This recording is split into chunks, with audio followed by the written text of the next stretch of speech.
2026 ഈ വേൾഡ് കപ്പിൽ ഏറ്റവും കൂടുതൽ ആളുകൾ കിരീട സാധ്യത കൽപ്പിക്കപ്പെടുന്ന ടീമുകളിലൊന്നാണ് വമ്പന്മാരായ ഫ്രാൻസ്. നിലവിൽ മിന്നും ഫോമിൽ കളിച്ചുകൊണ്ടിരിക്കുന്ന ഫ്രാൻസ് തന്നെയാണ് ഫേവറേറ്റ് ലിസ്റ്റിൽ ഒന്നാം സ്ഥാനത്തും. നിലവിൽ മിന്നും ഫോമിലാണ് ഫ്രാൻസും എംബാപ്പയും കളിച്ചുകൊണ്ടിരിക്കുന്നത്.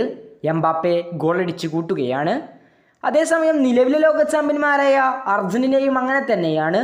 മെസ്സിയുടെ ചിറകിലേറി മിന്നും പ്രകടനമാണ് അർജന്റീനയും കാഴ്ചവെക്കുന്നത്. 2022 വേൾഡ് കപ്പിലെ ഖത്തർ വേൾഡ് കപ്പിൻ്റെ ഫൈനൽ ആവർത്തിക്കുമെന്ന വിശ്വാസത്തിലാണ് പലരും ഉള്ളത്. കാരണം ഇത്തവണയും അർജന്റീന ഫ്രാൻസ് ഫൈനൽ വരുമെന്ന വിശ്വാസം പലർക്കുമുണ്ട്. ഇനി ടീമുകൾ ഏറ്റുമുട്ടുകയാണെങ്കിൽ അത് ഫൈനലിൽ മാത്രമേ ഏറ്റുമുട്ടുകയുള്ളൂ. നിലവിലെ ഫോം വെച്ച് നോക്കുകയാണെങ്കിൽ വീണ്ടും ഒരു അർജന്റീന ഫ്രാൻസ് ഫൈനലിന് വലിയ സാധ്യത തന്നെയുണ്ട്. ഫുട്ബോൾ ലോകം ഈ ഒരു മത്സരത്തിന് വേണ്ടി വീണ്ടും ആകാംക്ഷയോടെ കാത്തിരിക്കുകയാണ്. 4 വർഷങ്ങൾക്കിപ്പുറം അർജന്റീനയും സ്പെയിനും കൊമ്പുകോർത്താൽ ആരായിരിക്കും വിജയിക്കുക? അർജന്റീനക്ക് സ്പെയിനെ തകർത്തെറിയാൻ അനായാസം സാധിക്കുമെന്നാണ് വിലയിരുത്തൽ. അർജന്റീന ഫ്രാൻസ് മത്സരം വന്നാൽ എന്താകുമെന്നതിനെ കുറിച്ച് കൃത്യമായി പറഞ്ഞിരിക്കുകയാണ് അർജന്റീനയുടെ താരവും മുൻ പരിശീലകനുമായ Jorge D'Alessandro. Argentina France പോരാട്ടം വന്നാൽ ഫ്രാൻസിനെ തരിപ്പണമാക്കാൻ അർജന്റീനക്ക് സാധിക്കും. അദ്ദേഹം അതിന് കൃത്യമായൊരു വഴിയും പറഞ്ഞിട്ടുണ്ട്. ഫ്രാൻസിൻ്റെ മധ്യനിരയിൽ കളി പിടിച്ചാൽ മതി എന്നാണ് ഇപ്പോൾ അലക്സാൻഡ്രോ പറഞ്ഞിട്ടുള്ളത്.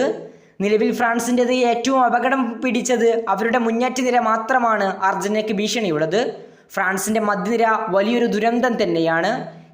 ഇവിടെ കളം പിടിച്ചാൽ അർജന്റീന അനായാസം ഫ്രാൻസിനെ തകർത്ത് തരിപ്പണമാക്കാൻ സാധിക്കും. വലിയ മാറ്റങ്ങളൊന്നുമില്ലാതെ പഴയ രീതിയിൽ തന്നെയാണ് ഫ്രാൻസ് ഇപ്പോഴും കളിച്ചുകൊണ്ടിരിക്കുന്നത്. അവർക്ക് ലോകത്തിലെ തന്നെ 4 മികച്ച മുന്നേറ്റ താരങ്ങൾ അവർക്കുണ്ട്. പക്ഷേ അവരുടെ മധ്യനിര ദുരന്തമാണ്. ചുവേനിമെനിക്ക് ഇപ്പോൾ പരിക്കേറ്റു. അതുകൊണ്ട് തന്നെ റാബിയോട്ടും കാൻഡെ എന്നിവരെ അവർ കളിപ്പിക്കേണ്ടി വരും. അത് ടീമിനെ കൂടുതൽ ബാധിക്കുകയാണ് ചെയ്യുക. ഇത് അർജന്റീനയ്ക്ക് വളരെ വലിയ അഡ്വാൻറ്റേജായ കാര്യമാണ്.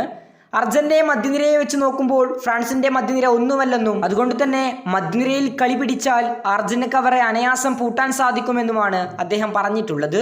ഏതായാലും നിങ്ങളുടെ അഭിപ്രായത്തിൽ അർജന്റീന ഫ്രാൻസ് മത്സരം ഇത്തവണ വേൾഡ് കപ്പ് ഫൈനലിൽ നമുക്ക് കാണാൻ സാധിക്കുമോ? അർജന്റീനയും ഫ്രാൻസും ഫൈനലിലേക്ക് എത്തുമോ? ഈ ഒരു പോരാട്ടം വന്നാൽ ആര് വിജയിക്കാനാണ് സാധ്യത? തീർച്ചയായും നിങ്ങളുടെ ഒപ്പീനിയൻ കമൻറ്റ് ബോക്സിൽ അറിയിക്കുക.